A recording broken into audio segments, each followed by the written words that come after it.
Est-ce qu'on peut parler du 75 Hard Challenge parce que j'ai l'impression que il y a que moi qui suis choquée et ça m'inquiète beaucoup.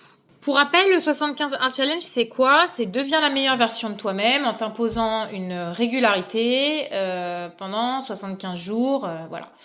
Donc, sur le principe, ça me plaît parce qu'il y a des gens qui ont besoin d'être drivés et c'est vrai que c'est bien d'avoir une régularité. Par contre, il y a 2 points qui vraiment me choquent dans le 75 Hard Challenge. Le premier, c'est 2 séances de sport de 45 minutes par jour pendant 75 jours sans laisser ton corps au repos. Ouais. Et le deuxième point qui pour moi est plus inquiétant encore, c'est le fait d'avoir un régime strict pendant 75 jours, sans aucun écart, sans aucun sucre, aucun gras, pas d'alcool, rien du tout.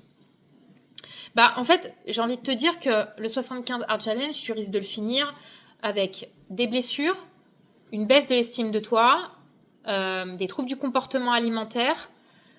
Est-ce que ça vaut vraiment le coup?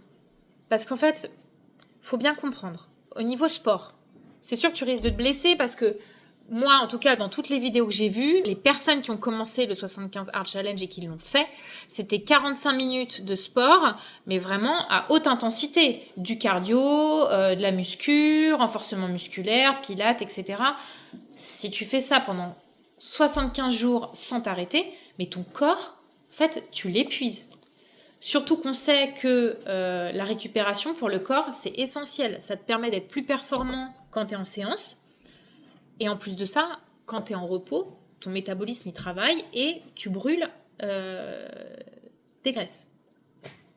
Donc là, déjà, ça me perturbe. Autre chose, au niveau alimentaire, là où ça me gêne beaucoup, c'est que tu te crées déjà un déficit en t'imposant un régime ultra strict où tu n'as pas le droit aux écarts, etc. Tu viens ajouter en plus des séances de sport 2 fois par jour. Je veux dire, c'est un rythme qui n'est pas tenable. Si tu arrives à tenir les 75 jours, parce que tu es motivé et que tu te sens un peu dans le truc, voilà, tu es emporté par la vague, etc., c'est très bien. Mais une fois que tu vas arriver à ton 76e jour, comment ça va se passer l'après? Parce que tu vas arrêter et tu ne pourras pas tenir ce rythme plus de 75 jours. Ou en tout cas, si tu vas le tenir, tu ne vas pas le tenir toute ta vie, c'est sûr. Tu vas arrêter. Tu risques de faire des petits écarts parce que tu auras aussi envie de te faire plaisir et de te récompenser de ton 75 Hard Challenge, ce qui est tout à fait normal et humain.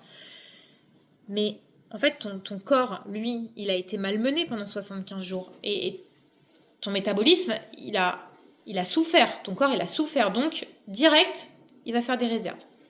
Parce qu'il a manqué de plein de choses pendant 75 jours. Tu t'es imposé un rythme beaucoup trop strict. À cela, tu peux t'ajouter en plus des troubles du comportement alimentaire. Alors là, je ne vais pas rentrer... je veux bien qu'on fasse la nuance. Il y a 2 types de troubles de comportement alimentaire. Il y a les troubles du comportement alimentaire qui sont causés par un état émotionnel par rapport au vécu, au passé, au stress d'une personne, etc. Et ça, j'en parlerai pas parce que c'est vraiment à part. Par contre, tu as les troubles du comportement qui arrivent à cause de régimes ultra stricts, ultra restrictifs. Et ça, en fait, au bout d'un moment, ça t'a amené des troubles du comportement alimentaire. L'anorexie, la boulimie, l'hyperphagie, ces troubles-là, il y en a beaucoup qui sont arrivés à cause de personnes qui ont fait énormément de régimes restrictifs, qui leur ont créé de la culpabilité, de la frustration, du craquage, culpabilité, frustration, craquage, etc.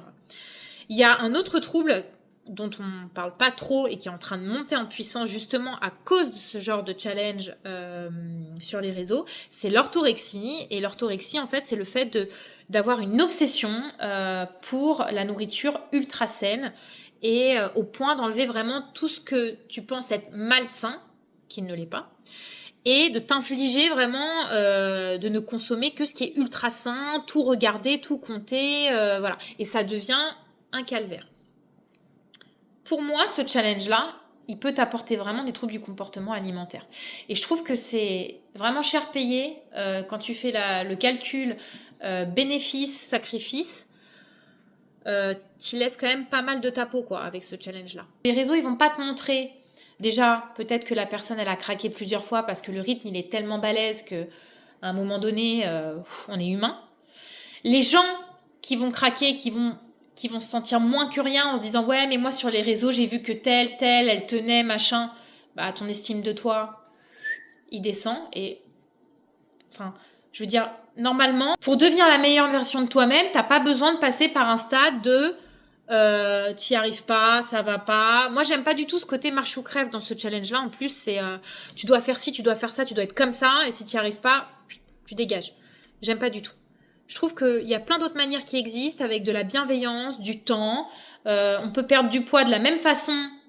Enfin, en tout cas, on peut perdre du poids aussi bien, peut-être dans un laps de temps légèrement plus long, mais dans la bienveillance, dans le bien-être, dans la compréhension de soi et surtout ne pas le reprendre. Parce que là, concrètement, moi, j'aimerais bien voir dans les 6 mois, 1 an, ce 75 Hard Challenge. Je voudrais bien voir les personnes, si elles n'ont pas repris du poids, voire repris plus que ce qu'elles avaient perdu au départ. Voilà.